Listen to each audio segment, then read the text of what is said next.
between various engine on specific fuel consumption basis at low speed. The reciprocating and turboprop engine have better economy than pure turbojet or turbofan engine. However, at high speed, because of losses in propellant efficiency, a reciprocating or turboprop engine efficiency becomes limited. Means about 450 miles per hour, less than that of turbofan. Equivalent specific fuel consumption is used for turboprop engine, and it is the fuel flow in pounds per hour divided by a turboprop equivalent shaft horsepower.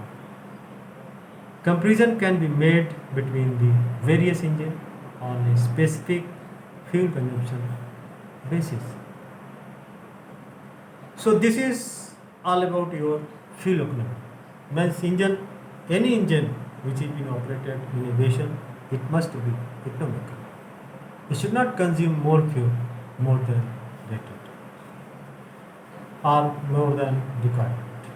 For short distance, this engine, that's why reciprocating engine is used or turboprop engine is being used because they are more efficient than other engines, and fuel economy also is good in those engines. So our next terms comes, that is durability and reliability. These two terms we must remember in case of engines or aero engines. This durability and reliability are usually considered identical factors, since it is difficult to mention one without including the other. Why? Because aircraft engine is reliable when it can perform at a specific rating in widely varying flight altitude and extreme weather conditions. Because these engines are being operated in all weather conditions, whether rainy day, snow, or normal working day, all these days it can be operated, whether high altitude or low altitude. It must be reliable for all operation. So, power plant reliability are agreed upon by the engine manufacturer. So, engine manufacturer who is manufacturing the engine, he must see that engine must be able to operate in all weather conditions. And the airframe manufacturer, engine manufacturer, ensure the reliability of products by design, research, and testing. Close control of manufacturing and assembly procedures are maintained, and each engine is tested before it leaves the factory. Without testing, none of the engine is being come out from the factory. So all testing is being done in the factory, then it is for the working purpose or for the use. So durability is the amount of engine life obtained while maintaining the desired reliability. The fact that an engine has successfully its completed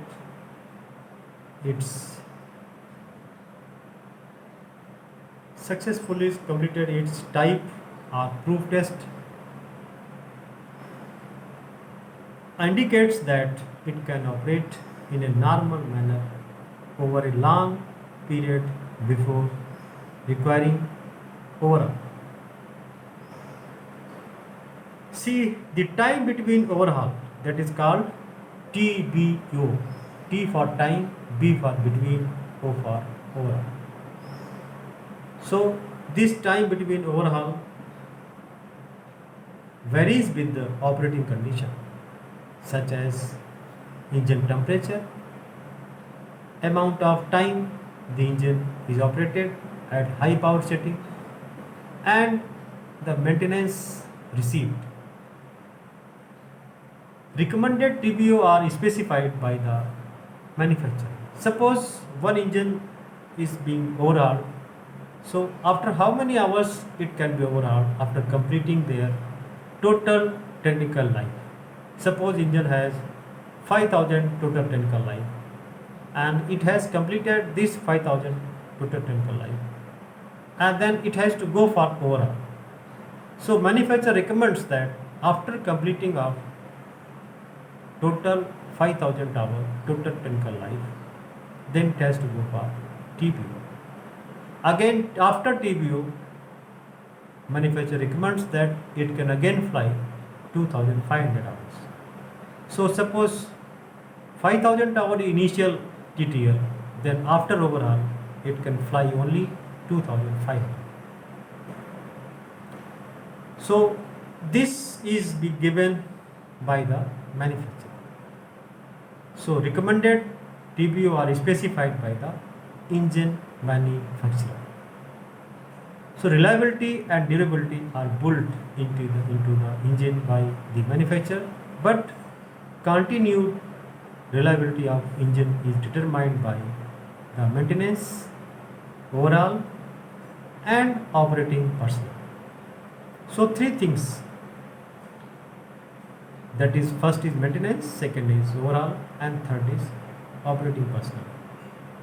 Careful maintenance overall method through periodical and pre-flight inspection and strict observation of the operating limits established by the manufacturer make the engine failure a rare occurrence. It means, whenever we are operating the engine, we must follow the limits which is being given by the manufacturer. Those limits, suppose manufacturer given that turbine inlet temperature should not increase more than 750 or 730 degrees centigrade before it impinges to turbine blade. So operating personnel must ensure that whenever they are starting the engine, they must follow this rule, they must follow this precaution, then that operating condition or temperature of turbine inlet, it should not go more than 750 degrees centigrade, which is recommended by the manufacturer. So he must remember. So operating principle must be done at correct level, correct time. If we follow the operating principle, then we can make the engine reliable and most durable. So this is all about your reliability, durability of the engine, which is set up by the manufacturer by putting technical limitations, or we can say operating limitations on the engine operating personnel. So this maintenance must be done a particular time, a particular completion of hours. So overall maintenance and operating personnel must ensure these limits which is recommended by the manufacturer. So this is all about durability and reliability. Thank you very much for watching video.